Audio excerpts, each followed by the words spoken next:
La SEC et la FINRA, les autorités financières américaines, ont lancé une vaste enquête sur plus de 200 entreprises ayant récemment investi dans les crypto-monnaies. On en parle dans un instant.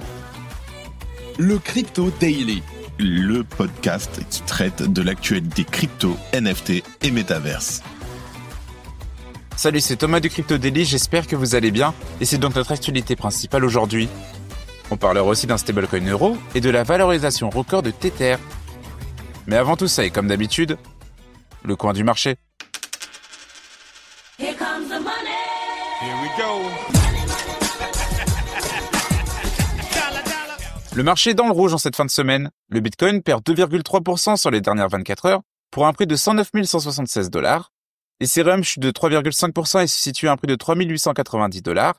Le XRP et le BNB perdent respectivement 3,6% et 4,9%. Le SOL baisse de 5,2%. Le Doge baisse de 4% et le Tron ne bouge pas. Et enfin, l'ADA perd 3,3%.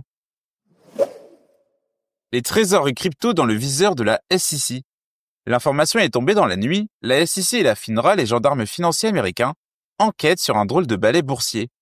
L'affaire, des entreprises que l'on appelle les Digital Asset Treasury, les DAT, qui ont vu leur cours de bourse s'envoler de façon suspecte. Et ce, juste avant d'annoncer à la face du monde qu'elles allaient acquérir des crypto-monnaies pour leur trésorerie. Un timing parfait donc qui intrigue les institutions comme l'explique le Wall Street Journal. Les régulateurs ont donc tapé à la porte de plus de 200 de ces entreprises. Ils y ont découvert des volumes d'échanges anormalement élevés et des hausses de prix soudaines juste avant ces annonces publiques. Au cœur de cette affaire se trouve une petite règle souvent oubliée, la REGFD. Cette règle, c'est un peu le code de conduite de la bourse. En effet, elle impose que les informations importantes et non publiques soient partagées équitablement avec tous les investisseurs en même temps. Et c'est là que le bas blesse. Si des dirigeants ou des proches de cette DAT ont acheté massivement leurs actions juste avant de crier sur tous les toits qu'ils allaient acheter du Bitcoin, la REGFD aurait été foulée. Bon, notons que pour le moment, aucune société n'a été nommée, la SEC et la FINRA n'ayant pas répondu aux demandes de contact de médias tels que The Block. Mais l'enquête tombe à pic. En effet, la tendance des entreprises à adopter une stratégie de trésorerie en crypto-monnaie est plus forte que jamais. L'histoire a commencé il y a quelques années avec le célèbre Michael Saylor, fondateur de Strategy. Ce dernier a investi des milliards de dollars dans le Bitcoin, une stratégie qui a inspiré des hordes d'entreprises. Elles ont vu dans le Bitcoin un rempart contre l'inflation et une source de rendement. Et cette année, selon The Block, les DAT ont attiré plus de 20 milliards de dollars de financement en capital risque.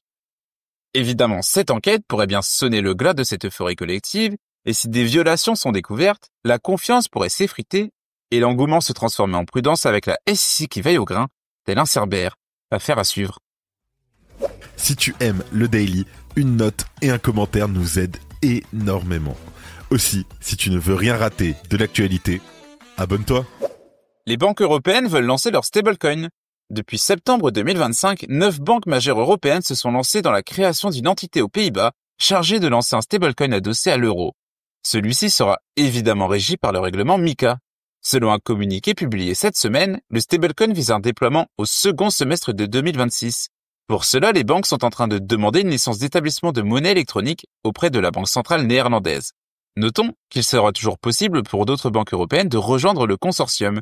D'ailleurs, elles nommeront prochainement un directeur général sous réserve d'approbation réglementaire. Floris Lurt, responsable des actifs numériques chez ING et représentant public conjoint du projet, explique, je cite, « Les paiements numériques sont essentiels pour les nouvelles infrastructures de paiement libellées en euros. Nous croyons que ce développement exige une approche à l'échelle de l'industrie et il est impératif que les banques adoptent les mêmes standards. » Il ajoute, « La promesse d'un stablecoin euro est grande, il permettrait des paiements transfrontaliers instantanés 24 heures sur 24 et 7 jours sur 7 à coût réduit, ainsi que des paiements programmables pour la gestion des chaînes d'approvisionnement et le règlement d'actifs numériques. » Pour rappel, le marché des stablecoins est totalement dominé par les stablecoins adossés au dollar, notamment l'USDT de Tether, qui contrôle 58,6% du marché des stablecoins, à lui tout seul, avec une capitalisation de 173 milliards de dollars. En parallèle, l'USDC de Circle possède, lui, 29,9% de part de marché. Les stablecoins libellés en dollars représentent tout simplement 99% de la capitalisation totale du secteur. De son côté, ce stablecoin euro respectera naturellement la réglementation MiCA, entrée en vigueur pour les stablecoins en juin 2024 et pleinement applicable depuis décembre 2024. Il impose des réserves liquides dans un ratio 1 pour 1, des audits trimestriels et des exigences de transparence strictes. D'ailleurs, ces contraintes ont déjà poussé Tether à cesser le support de son EURT en novembre. En tout cas, avec ce stablecoin euro, la quête de souveraineté numérique de l'Europe dans les paiements avancera aussi d'un pas, alors que l'euro numérique ne devrait pas arriver avant plusieurs années encore, selon les dernières projections. En parallèle, les projets dans ce secteur sont nombreux. Par exemple, la filiale crypto de la Société Générale SG Forge a déjà lancé un stablecoin en dollars, l'USDCV, qui sera bientôt listé sur la plateforme Bullish Europe. Merci d'écouter le Crypto Daily. Tether bientôt valorisé à 500 milliards de dollars. Selon Bloomberg, Tether cherche à lever entre 15 et 20 milliards de dollars via un placement privé représentant environ 3% de son capital. Résultat, une valorisation astronomique de 500 milliards de dollars, digne des géants de la tech comme OpenAI ou SpaceX. Cantor Fitzgerald, déjà partenaire stratégique de l'entreprise, pilote l'opération. Derrière ce projet se cache une réalité. Tether est une entreprise ultra rentable. Au deuxième trimestre de 2025, elle a engrangé 4,9 milliards de dollars de bénéfices nets et son bilan fait état de 162,5 milliards de dollars de réserves pour 157,1 milliards de passifs. Autrement dit, une marge de sécurité qui alimente sa crédibilité face aux sceptiques. À noter également, près de 8,9 milliards de dollars de réserves sont placés en Bitcoin, preuve de sa stratégie d'allocation hybride entre actifs traditionnels et crypto. Évidemment, comme on le disait plus tôt, l'USDT reste le roi incontesté des stablecoins.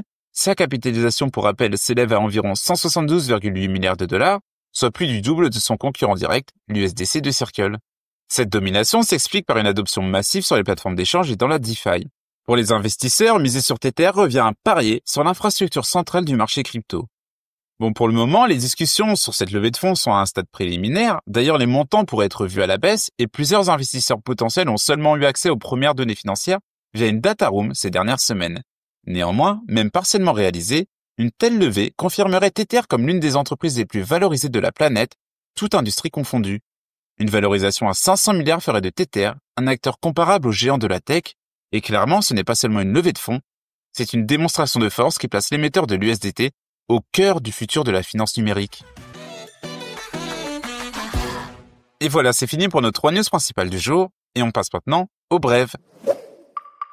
La SEC prépare une exemption pour innovation sur les actifs numériques. Le président de la SEC, Paul Atkins, prévoit d'instaurer d'ici fin 2025 une exemption réglementaire pour certains actifs numériques. Cette mesure pourrait assouplir les règles sur les ICO, airdrop et autres opérations crypto. Selon un récent rapport de la BCE, la demande de billets de banque augmente systématiquement lors des grandes crises. D'ailleurs, les billets en circulation représentent encore plus de 10% du PIB de la zone euro. C'est le paradoxe des billets, on paye de moins en moins en espèces, mais on en stocke toujours plus. La BCE recommande même de conserver 70 à 100 euros en liquide par personne, juste au cas où. TeraWulf cherche à lever 3,2 milliards de dollars. La société de mining prévoit de lever jusqu'à 3,2 milliards de dollars via Morgan Stanley pour construire des centres de données avec 1,4 milliard promis par Google. Bitwise propose le premier ETF exposé au token Hype. Bitwise a déposé un dossier auprès de la SEC pour lancer un ETF basé sur le token Hype, natif de la blockchain Hyperliquid. Il s'agirait du premier fonds de ce type à cibler cet actif. Et on termine par l'audit crypto ordonné par Donald Trump qui accuse 172 jours de retard. L'audit sur les réserves fédérales en crypto-monnaie exigé par Donald Trump pour évaluer la création d'une réserve stratégique en Bitcoin n'a toujours pas été publié 172 jours après la date limite. Et voilà, c'est la fin de ce résumé de l'actualité du jour. Évidemment, pensez à vous abonner pour ne pas rater le suivant. Rendez-vous aussi sur Twitter et Instagram pour d'autres contenus d'actualité exclusifs. Je crois que j'ai tout dit, faites attention à vous. Et moi, je vous dis à très vite. C'était le Crypto Daily. Merci et à très vite.